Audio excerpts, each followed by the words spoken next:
Hi guys, Maikeru here. This is my Vindicta guide on how to solo. I've got two different methods, one for a higher level and one for a lower level. So I'll go into the details on each method as we go along. Method 1 is the low level method and method 2 is the higher level method. First, let's go over the requirements for these methods. You need 80 attack to access the boss room anyway. 70 plus prayer for method 1, so you can have your protect from melees and your piety at least. A shield switch for method 1. 95 prayer for method 2, if you're going for method 2. 67 or 96 summoning for a war tortoise or a pack yak. The devotion and sacrifice spells. I'll leave a link in the description to the Wikia page to do with the sacrifice spells. You get them as a drop through loot share in God Wars Dungeon 1. For more information, just click that link if you don't have them already.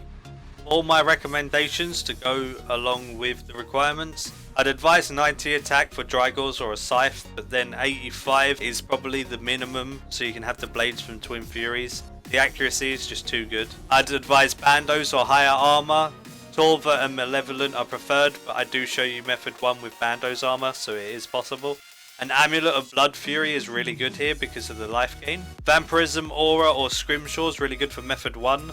I use a Penance Aura in method 2, but you can use a Vampirism Aura in that one as well. Overloads help a ton with survival and DPS, but if your herb lore level is not high enough, you can always use supersets, which I use in method 1 anyway. These are just my recommendations. They are not needed, but they just help a lot. So for the lower method, which is method 1, you need a shield swap. You can use any shield, but the higher the tier, the more life gain you'll get from Resonance. Resonance gives you life equal to the amount you get hit, but the tier of the shield does increase that slightly, so it is quite important to have a good shield, but it's not life or death if you don't have a good shield. Don't spend loads of money on a new shield. Get the other stuff, as it's more important to have everything else rather than a high tier shield. You can do it with a low tier shield, that's fine. Method 1 is the lower level method, so we don't need super high stuff. This will do.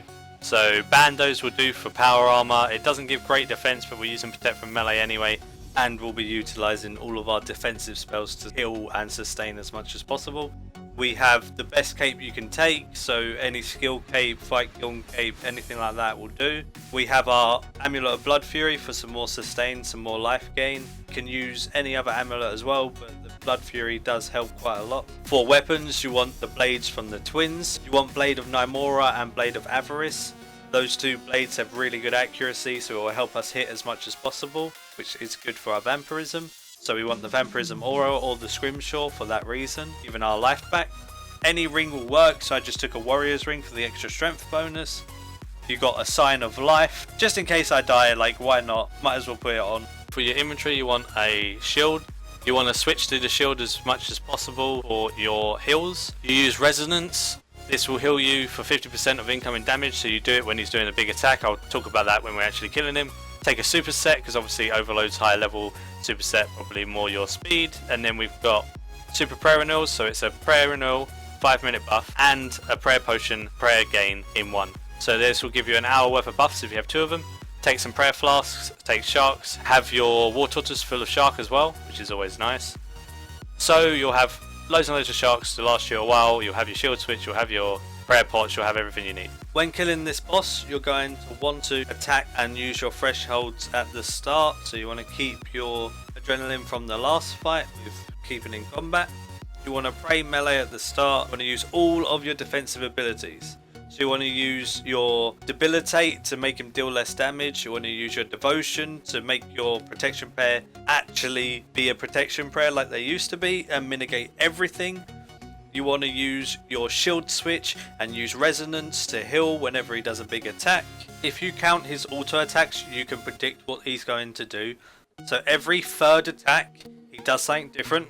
He'll do a normal auto attack, then he'll spin around, dealing extra melee damage. So that's probably the best one to use your shield switch and gain life on in phase 1, or to pop your devotion on, like I did at the start. Then he'll deal 2 more normal auto attacks after the spin, and then the fire will come down. So if you're counting and tracking it, you'll know exactly when the fires come in, and you'll know exactly when to use your skills.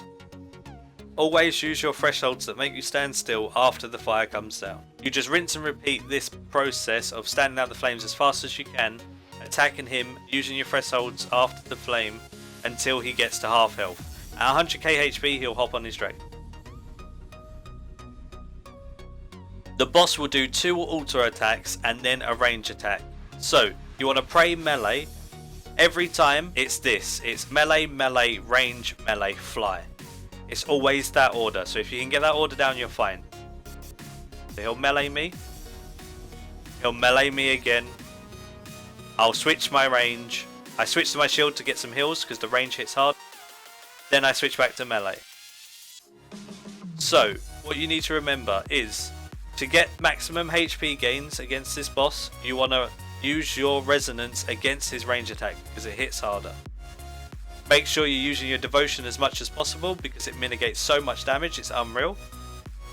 Use your thresholds as soon as he lands and attacks you because he'll fly away at the end. So use your threshold straight away as soon as he attacks you, and that'll be enough time for your thresholds to come off. Get in a habit of prayer switching at the right times so you're taking as little damage as possible. Typically 2 to 3 food per kill if I'm doing this right. It may take a couple of tries to get used to it, but just remember that he'll auto attack twice, then you switch to protect from range, then you switch back to protect from melee. Always use your resonance on his range attack or his big melee attack at the start of the fight, because the harder you get hit, the more you heal. The second phase, the hardest hit is the range, and in the first phase his spin is the hardest hit. Make sure you're timing it right with these spells to gain as much life and take as little damage as possible, because not only does it give you life, it completely negates the damage. So if he's going to hit you for a 2k with range, you won't take that 2k, you'll gain that 2k.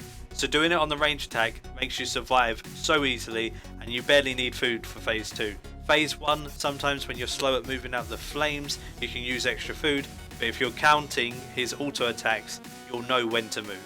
Another thing to note is you can use your sacrifice ability here as well. So if you see that you're taking too much damage, incorporate sacrifice in your rotation and that should help. So method 2 is the higher method. I would have the penance aura for unlimited prayer. You can use the vampirism aura still, but the penance aura for prayer is just awesome because you don't need to take any prayer pots at all, and you can just fill your inventory with sharks, which is always great. You can also use 100 Viswax to extend it to 2 hours.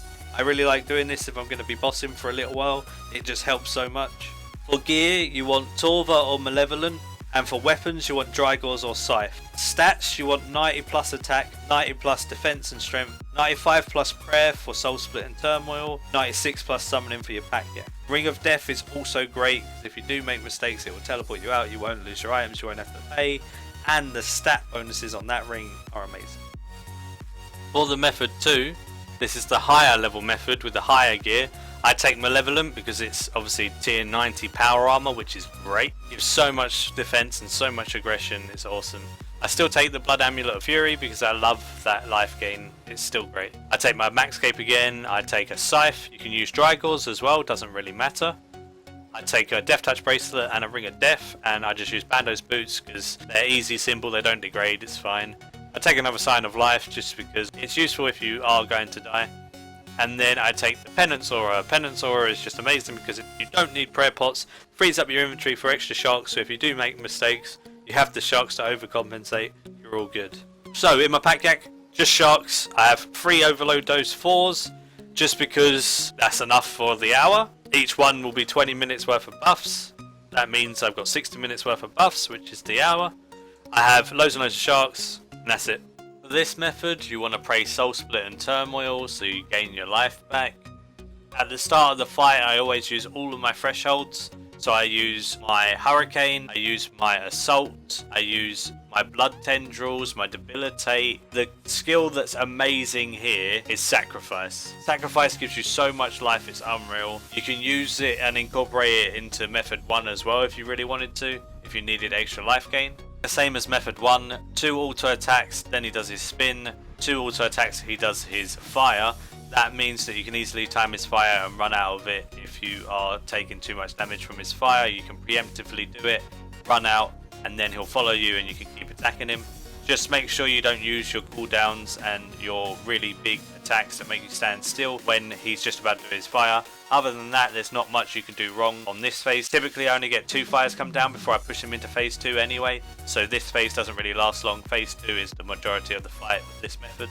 The range attack will hit quite hard, but with sacrifice, soul split and a lot of damage you should be okay and it shouldn't be too bad. A few useful things to note is as soon as he starts attacking you after flying away, that's probably the best time to do your assault. When he's just about to fly away, I use my blood tendrils because then it carries on hitting him from afar. Hurricane you can use at any time. Debilitate is best used before he's doing his range attack, so after he's done his first or second auto attack after coming down, debilitate him to make the range attack hit as little as possible. That will save some life. Surging towards him past the fire is always quite good as well. This allows you to easily get past him, keep attacking him, keep gaining your life, keep killing him fast. Typically that's all you got to do with this method. It's nice and simple, it's pretty easy. Just remember the few key things and you're good to go. I normally only use a couple of food doing it this way. Sometimes you can get really lucky and use none, but typically it's around 2 to 3 again. Like kill times are a lot quicker because obviously you're higher level, you have better items and everything like that.